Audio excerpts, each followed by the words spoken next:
accident. Subtle cues follow you where you're going. Don't be wasting my time, I won't be chasing. Call my name, no stranger to know your face. I'll play your games, darling, and then into the dark. I'm daring you to call my name. Just call my name.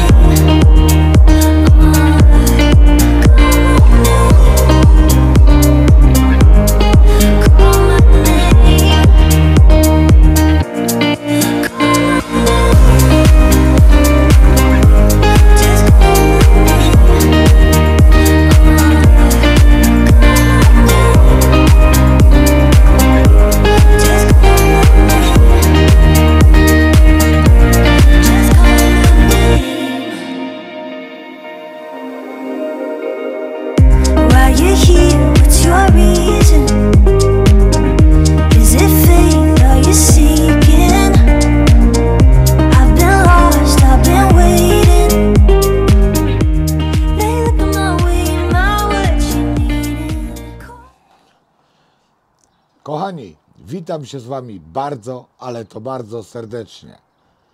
Dziś materiał o wszystkim i o niczym. Pokażemy troszeczkę hodowli, pokażemy nasze młódki. Niemniej jednak przejdziemy do pokazywania czegokolwiek. Winien jestem Wam małe wyjaśnienia, skąd tak długa przerwa na tym kanale. Bodajże chyba 1,5 miesięczna i jak pewnie większość sobie przekminia gdzieś tam, że spowodowana ona była tym, że chciałem się skupić na sezonie lotowym. No odpowiedź jest jak zwykle i tak i nie. Zgadza się, że no, poświęcamy bardzo dużo teraz uwagi hodowli, praktycznie o niczym innym się nie myśli i nic innego się nie robi. Natomiast nie tym faktem ta przerwa została, że tak powiem, spowodowana.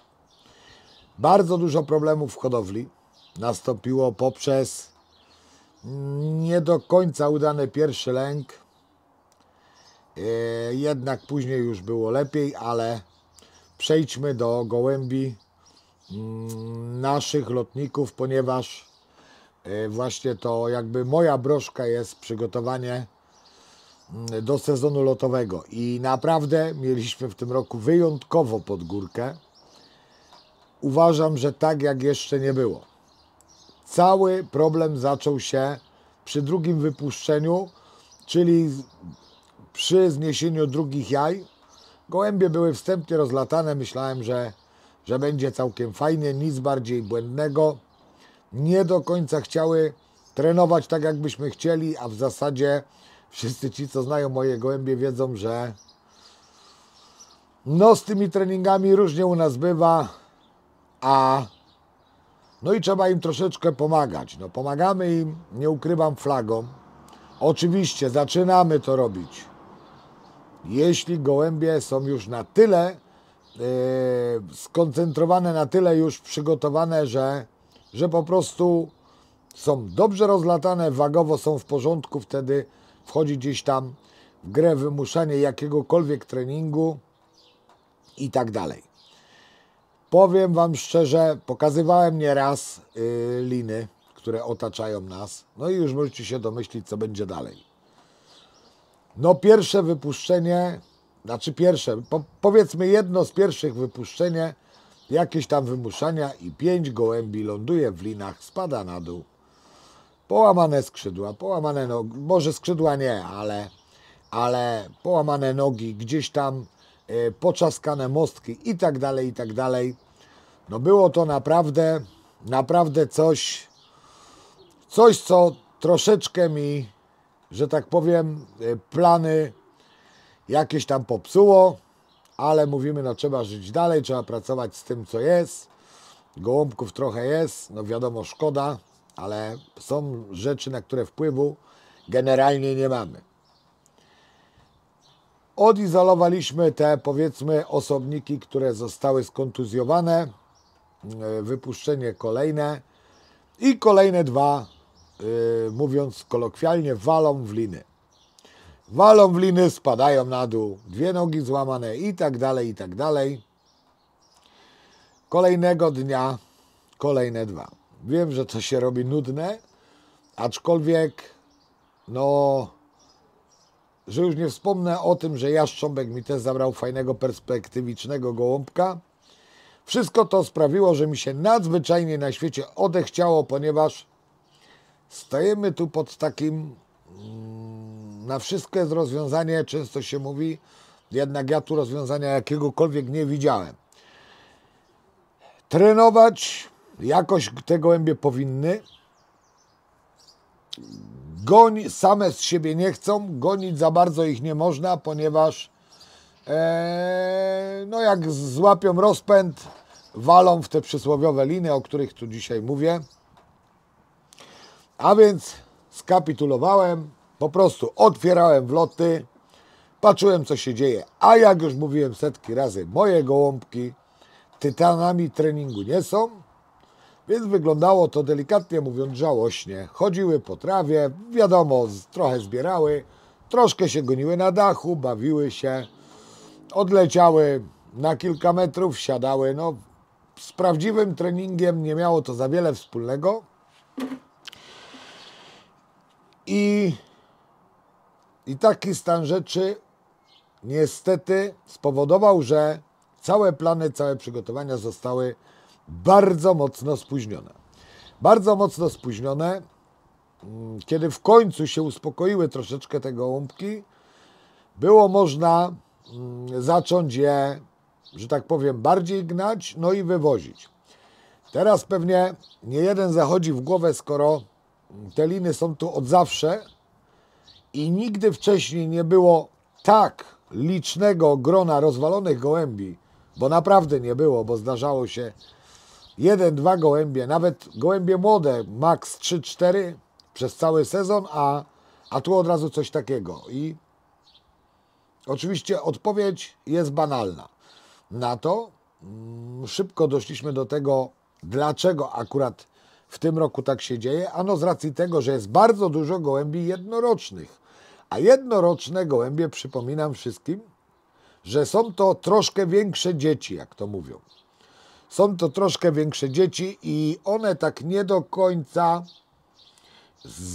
sobie zdają sprawę z różnych zagrożeń no i robią czasem nieodpowiedzialne rzeczy, czego wynikiem właśnie są te rozwalone gołębie. Dodam tylko, że wszystkie z tych gołąbków, co do sztuki, są to gołębie jednoroczne.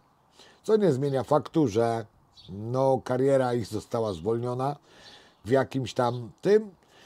No i teraz do brzegu. Zaczęliśmy gdzieś tam troszeczkę je gnać. Po rozdzieleniu już problem jakby znikł, ponieważ mniejsza grupa nie leciała całym impetem, tylko samce były osobno, samice osobno. Jak już zaczęły jakkolwiek trenować, oczywiście wymuszanie koło domu, postanowiliśmy zacząć wywózki. Pierwsza wywózka była na 15 km i wszystkim tym, którzy za chwilę powiedzą, że jak stare gołębie zaczynacie od 15 km, jest to nasz sposób sprawdzony od bardzo wiele. Przypominamy im orientację, nie robimy im nie wiadomo jakiej formy, nie chcemy im robić pod górkę. Zaczęliśmy 15, kolejnym treningiem było 25, bodajże następnym było 35. Wszystkie te treningi były, powiedzmy, takie w miarę. Ani dobre, ani złe, jak to pierwsze wywózki. Później postanowiliśmy jechać z nimi na 47 km, te nasze 47 żelazne, na które najdalej wywozimy gołębie. To jest też bardzo dużo waszych pytań. Czy trzeba jeździć bardzo daleko? No, jedni mówią, że trzeba, inni, że nie. No my jeździmy, tak jak mówię, najdalej 47 km. Nigdy nie byliśmy dalej z gołębiami. Jakoś to tam się sprawdza. I teraz powiedzmy, że też było w miarę, Później bodajże była jedna wywózka 42 km z kolegami stróżynami.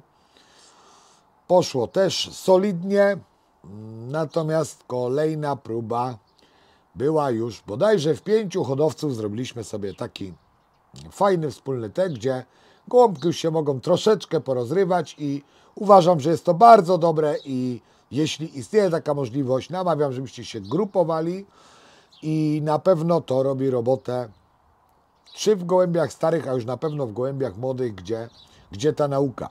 Przypominam również, bo też mam bardzo dużo sygnałów od hodowców, którzy byli 2 razy, powiedzmy, na przysłowiowe 3 km i nagle pojechali w 5 hodowców i zostali bez gołębi.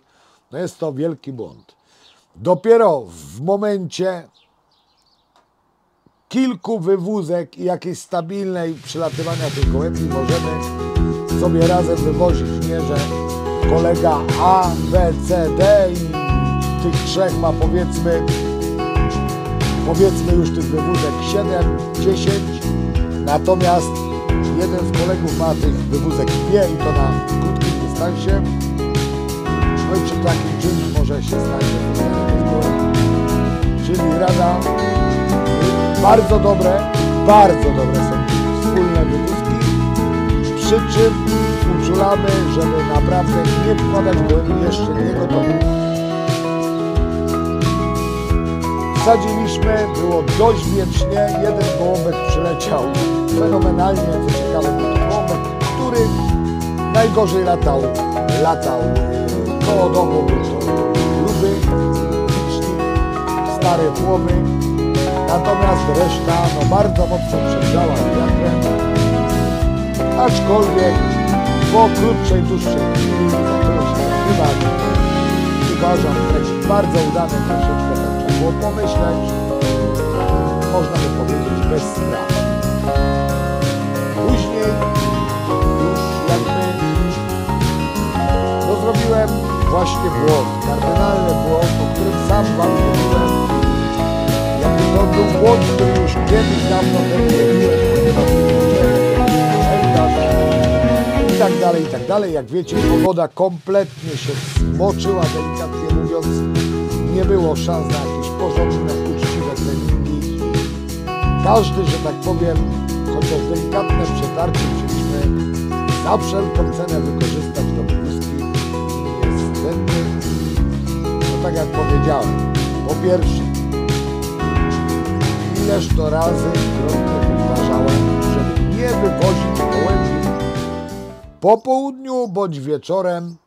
I oczywiście, jeśli ktoś chodzi do pracy i nie ma możliwości, no to tak jak powiedziałem przed chwilą, nie ma możliwości, jeździć trzeba, jest to niestety ryzykowne. O czym już się przekonało wielu moich kolegów, łącznie z tymi, którzy na początku mówili, że to jest bzdura, to jest poprawianie szybkości. Nie, to jest, proszę Państwa, narażenie gołębi na duże straty, które niewątpliwie mogą przyjść.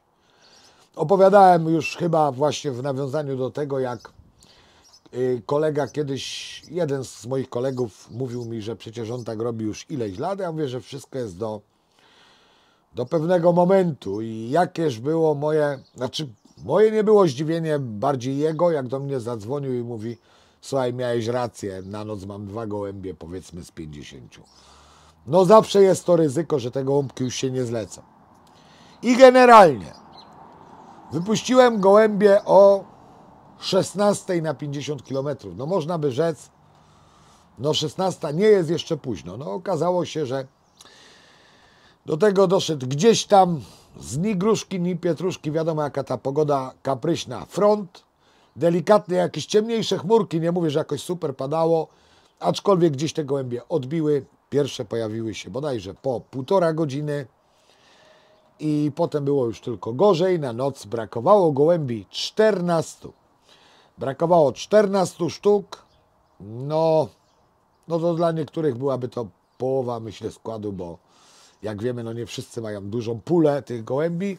Druga sprawa, że zawsze może być to bardzo wartościowy materiał, a tego byśmy nie chcieli. i przyznam się szczerze, że w następny dzień, bodajże 2 dni, przyleciało jeszcze inaczej. Finalnie brakuje ich 8. Finalnie brakuje 8 sztuk, jak tak sobie teraz na szybko przeliczyłem. No, co też nie jest małą ilością, aczkolwiek sprawa jakby się rozwiązała przy zakładaniu gdzieś tam tipesów, ponieważ wyszło, że tak naprawdę to nic takiego, co już powiedzmy się pokazało, bądź jakichś tam super lotników nie brakuje. Może jeden osobnik taki, co mógłby wrócić, nie ma go, ok, żyjemy dalej, można by rzec, zginął w boju, także tu nie ma problemu. Nie ma problemu i dlatego mówię, jak widzicie, kalendarz z jednej strony jest bardzo pomocny, z drugiej jest wrogi. Jeszcze w międzyczasie okazało się, że gdzieś tam zarząd oddziału podjął decyzję, że będziemy loty przekładać o tydzień, co zważywszy na pogody, już nawet abstrahując od tego, że w dzień te pogody już były całkiem ok, natomiast noce były bardzo zimne i wielu ludzi nie do końca jarzy, o co chodzi w tym, że no nie jest to dobry pomysł. No to ja postaram Wam się to wytłumaczyć tak w 3 słowach. Gołębie załadowane w klatki, nawet przy zimnej temperaturze, wiadomo, że one gdzieś się tam sparują. Ranki są wiadomo chłodne i takie sparowane, powiedzmy spocone, wiem, za chwilę usłyszę, że gołębie się nie pocą, bo nie mają potnych tych, niemniej jednak sparowane, wylecą na zimno i może być nieszczęście. Może to być jakieś tam kontuzje stawów, które gdzieś tam zostaną te drogi oddechowe i tak dalej, mniej więcej wiemy, o co chodzi. Ale do brzegu, idąc dalej. Także jak powiedziałem, nic się nie stało, potem przyszła chyba jeszcze jedna wywózka, 42 km. W sumie zrobiłem ich tylko 7 i nie wiem, jak to u Was wygląda. Jak na warunki mojej hodowli jest to bardzo, bardzo mało. Dużo mniej, jak przez cały czas do tej pory robiliśmy, bo zawsze było ich zdecydowanie więcej. No niemniej jednak mówię, nic za wszelką cenę. Co gorsza, miałem wyjątkowo bardzo dużo czasu w tym roku przed sezonem lotowym i jeśli by się te wszystkie rzeczy nie wydarzyły, uważam, że mógłbym naprawdę perfekcyjnie przygotować gołębie, ale jest jak jest. Jak powiedziałem wcześniej, jest to testowy i jest to prawdopodobnie już ostatni rok, w którym testujemy te nowości, ponieważ jak wszyscy wiemy, to no jest to dosyć męczące, ta adrenalina, co się stanie, nie obiecujemy sobie zbyt dużo z racji tego, że właśnie jest jak jest mało tych wywózek, no te gołębie nie mają tego błysku, co miały, prawda, inne lata. Podejrzewam, że gdzieś tam z biegiem sezonu powinno być ciut lepiej, może ta forma przyjdzie trochę dalej.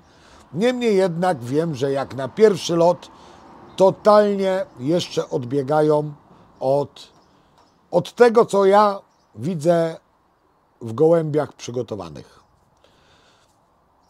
Jak też wcześniej mówiłem, to jest też nowa karma, my się uczymy tego wszystkiego. Jak sezon wyjdzie, zobaczymy. Jeśli wyjdzie, będzie super.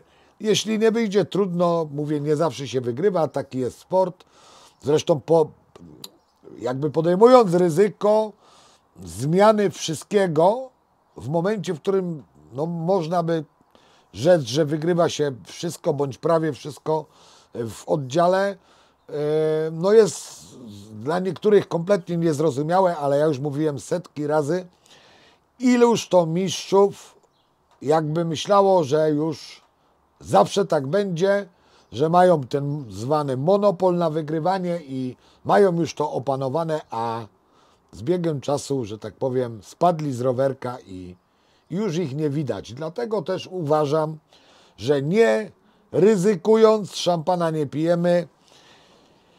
nie dając jakiegoś tam, nie ryzykując, nie robiąc jakichś tam kroków do przodu, cofamy się o 2 miejsca do tyłu. Nie widzę problemu, żeby za rok, za 2 wrócić do tego, co przynosiło skutek i pewnie dalej byśmy lecieli, czy będziemy lecieli na świetnym poziomie. Jednak, jak już mówiłem wcześniej, ja lubię jakieś tam wyzwania i w momencie, w którym dostanę w skórę jakąś tak zwaną lekcję pokory, ja tam pokorny jestem, nie będzie z tym najmniejszego problemu, wezmę to na klatę i tyle. Idąc dalej, pierwsza próbna kabina, miejscowość bodajże 72 km.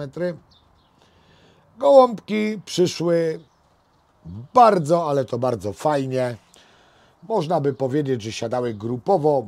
Może gdzieś mi się uda tutaj wrzucić nawet ten pierwszy nalot, bo tak jak zawsze mówię, nie będę Was nudził i nie będę przez pół godziny pokazywał, jak gołębie tam leciały. Niemniej jednak usiadła grupa bodajże 24. Jeden tam nam się nie odbił, no ale 24 gołąbki i później praktycznie cały czas siadały bez jakiejś tam dłuższej przerwy. Zgubiliśmy bodajże pewnie z 2-3 jakieś tam gołąbki mniej znaczące. Po kilku dniach była druga próbna kabina. Wydaje mi się, że troszeczkę jakby trudniejsza, aczkolwiek naprawdę i tak było całkiem nieźle. Też usiadła grupa gołębi i tam naprawdę w 10 minut chyba miałem 60 gołębi na 97 i praktycznie cały czas bicie do samego końca, praktycznie może na 10, 15 jeszcze brakowało, to zrobiła się jakaś tam przerwa. Finalnie są wszystkie w domu i jest jak jest. Jest jak jest. No i dochodzimy do momentu, w którym teraz jesteśmy. Pierwszy lot odbywa się u nas 4 maja. W momencie, kiedy to nagrywam, jest to 2 maj. Jutro koszowanie. Co będzie, to będzie. Nie obiecujemy sobie zbyt dużo, bardzo dużo kombinacji, aczkolwiek nie ukrywam, że będziemy starać się cokolwiek z tego sezonu fajnego wyciągnąć. Na pewno naukę, ale prócz nauki na pewno chcielibyśmy coś tam sobie ugrać, choćby w kategorii, ponieważ o chyba mistrzostwach to będzie bardzo ciężko, aczkolwiek są ludzie, którzy specjalizują się tylko w jakichś kategoriach. Nie nastawiamy się kompletnie, po prostu my nigdy się nie nastawiamy nawet na kategorię. Robimy wszystko na 110%. Co wychodzi, tak jest i tyle. Nie mamy jakichś specjalnych zabiegów. Może tyle tego mojego takiego chłodnego gadania.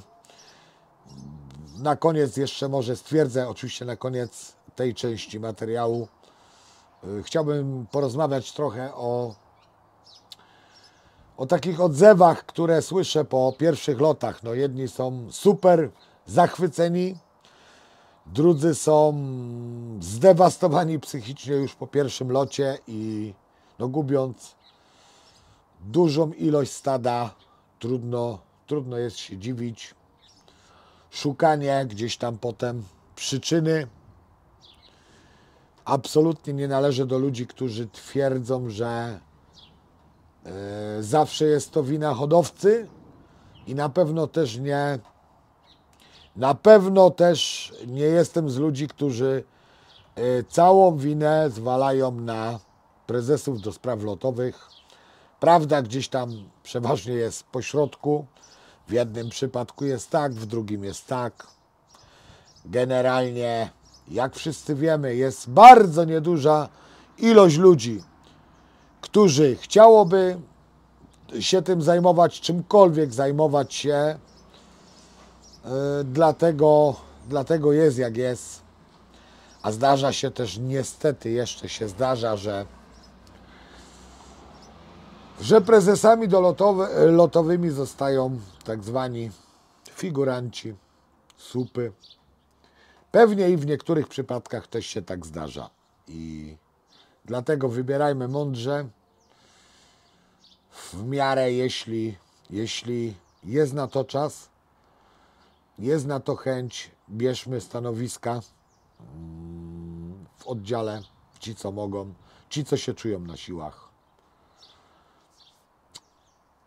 A i szukajmy też winy u siebie, nie? Bo to nie jest tak, że wszystko zrobiliśmy perfekcyjnie, a gołębi nie ma, bo no jednak ja będę się skłaniał, skoro 3/4 oddziału ma w miarę solidny lot, wiadomo, wygrywa jeden, niemniej jednak no, ktoś straty ma niemal zerowe lub bardzo małe, a hodowca XY zostaje praktycznie bez gołębi lub z małą grupą, no tu już trzeba się zastanowić, co poszło nie tak. Co poszło nie tak i oczywiście to nie jest tak, że ktoś tam do mnie zadzwoni, że miał taki przypadek i ja będąc gdzieś tam bardzo daleko będę w stanie mu odpowiedzieć, bo wiemy, że tak nie jest. Ja też nie uważam się absolutnie za wszechwiedzącego i to nie jest tak, że ja wiem wszystko. Ja sam widzę, jak niewiele wiem, niemniej jednak no, to co wiem pomaga mi szybko eliminować jakieś tam niedociągnięcia, wyłapywać swoje błędy hodowlane w miarę na bieżąco i ja myślę, że doświadczony hodowca od niedoświadczonego hodowcy różni się nie tylko materiałem. I to nie zawsze jest tylko materiał, że co roku zmieniamy całą flotę gołębi. Mówię o tych słabszych gołębiach. Zasilamy się we wszystkie możliwe strony. Tylko w pierwszej fazie wyszukujemy błędy, które zostały zrobione. Tyle mojego suchego bajdurzenia. Przechodzimy teraz do gołębnika. Może zaczniemy od moich ulubionych lotników. Potem zrobimy taki malutki pokaz gołąbków młodych. Jak to tam wygląda. Gołąbki są na swoim. W większości są na swoim. I tyle. Nie przedłużając, widzimy się za chwilę. No i znajdujemy się w gołębniku samczyków. Pytanie jest jedno.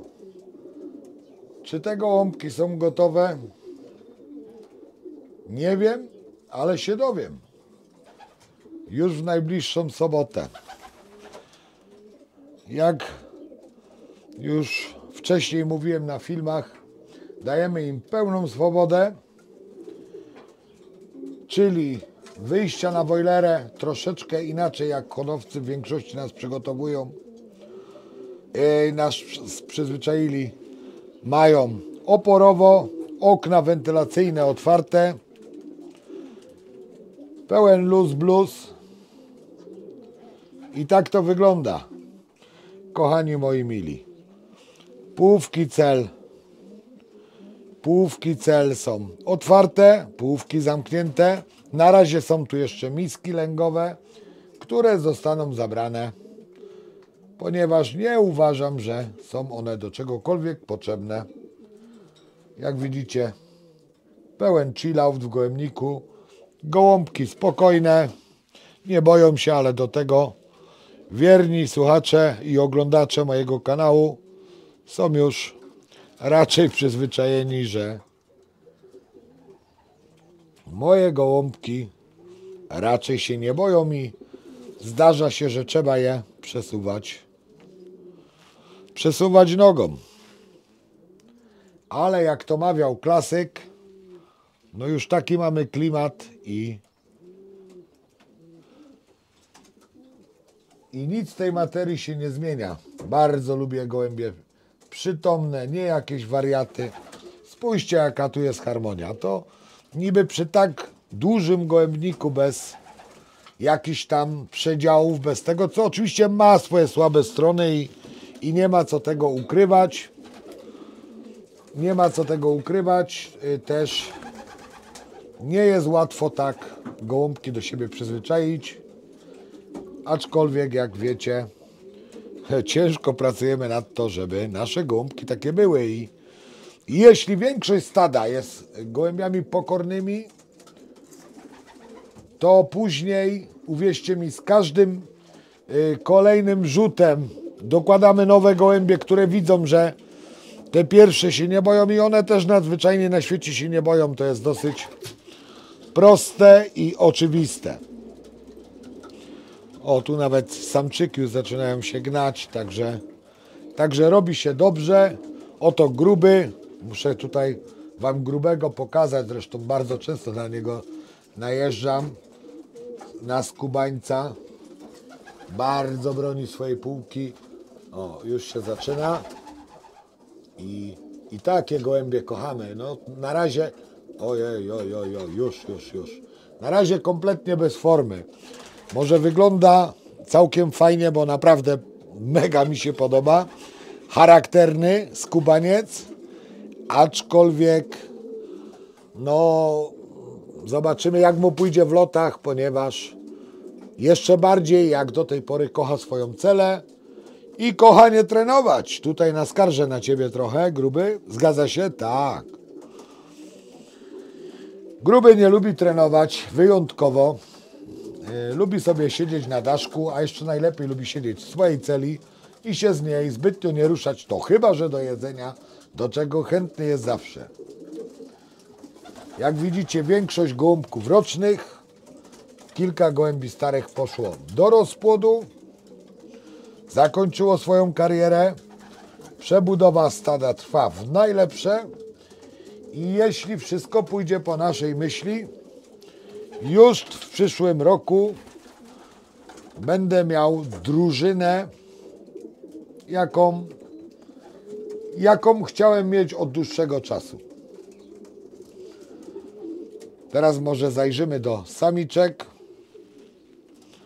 Tam rzadko bywamy.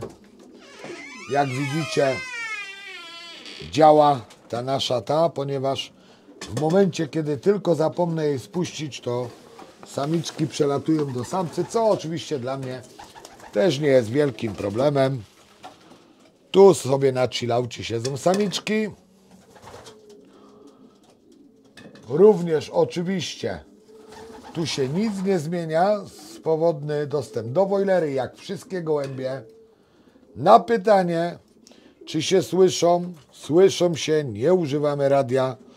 Na pytanie, czy się widzą, zdarza się również, że się widzą, ponieważ jak zaraz zobaczycie, są tu takie dziurki, po prostu taki był materiał, jednak nie przeszkadza im to bić. Prawda, laleczko? No i tak właśnie wyglądają samiczki.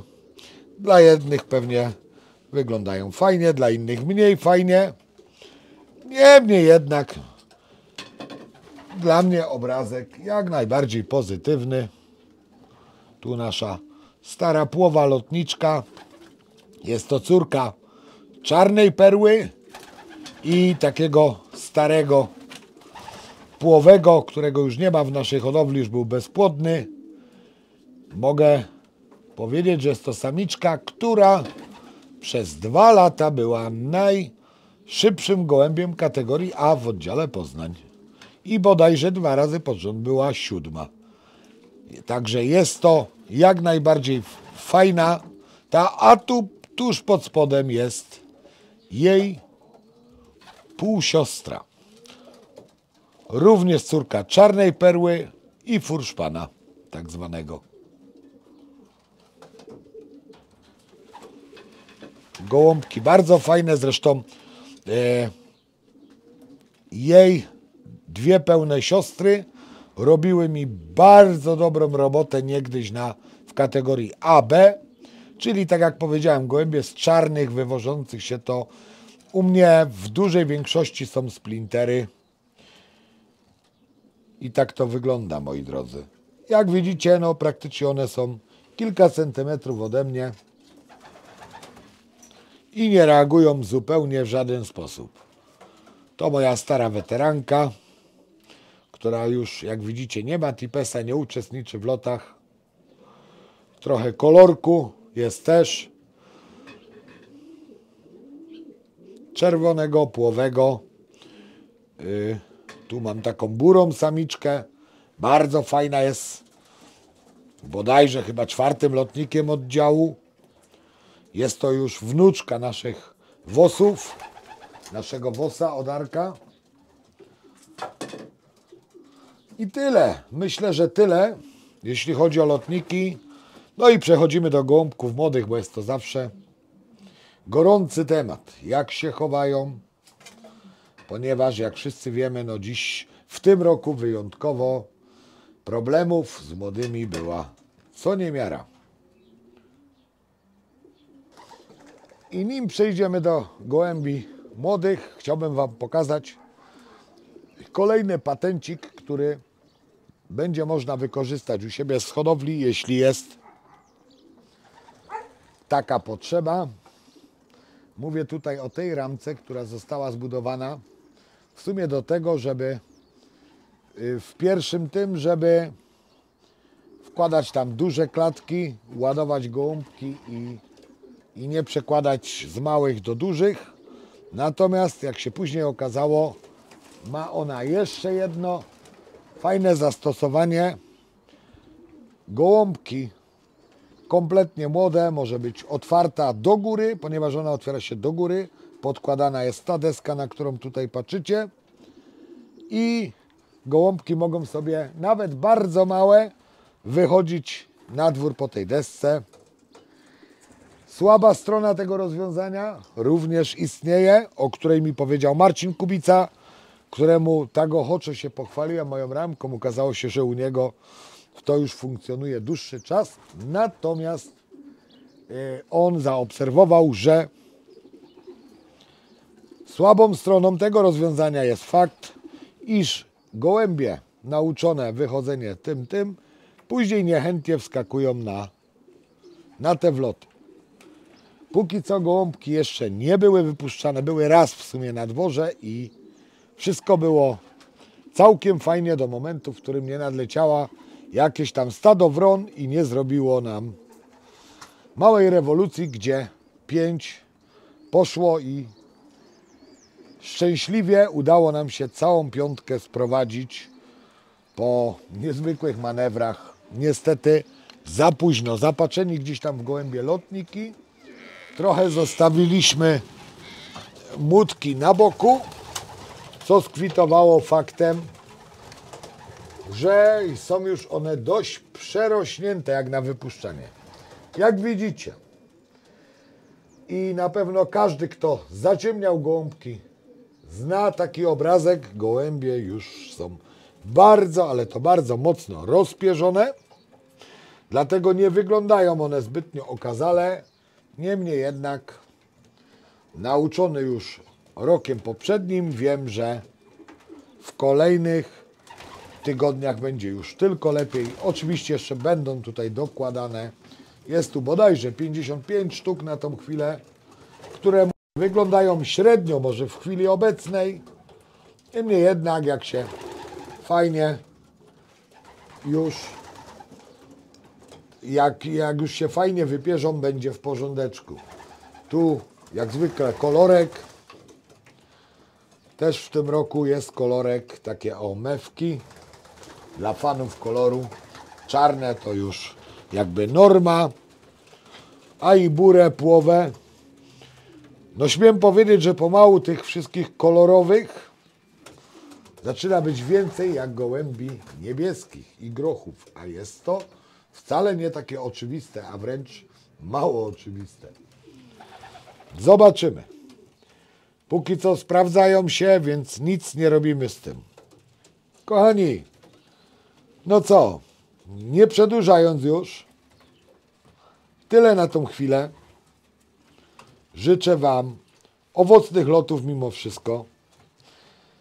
Zabieramy się do pracy. Robimy wszystko na 110%. Mam nadzieję, że w jakimś stopniu udało mi się przez te ostatnie lata pomóc Wam. I wracamy za jakiś czas z nowym materiałem. Być może będą to jakieś krótkie materiały z przelotów, jednak bardzo krótkie, w sumie bardziej w formie odpowiadania, ponieważ no nie mam na to czasu. Druga sprawa, że nie zawsze jestem na locie. Już mogę powiedzieć, że w najbliższą sobotę mamy pierwszy lot, na którym mnie nie będzie, ponieważ muszę zacząć pracować wreszcie, żeby zarobić na tą naszą pasję. Tyle. Nie przedłużając, wszystkiego dobrego, pozdrawiam Was bardzo serdecznie i widzimy się za jakiś czas.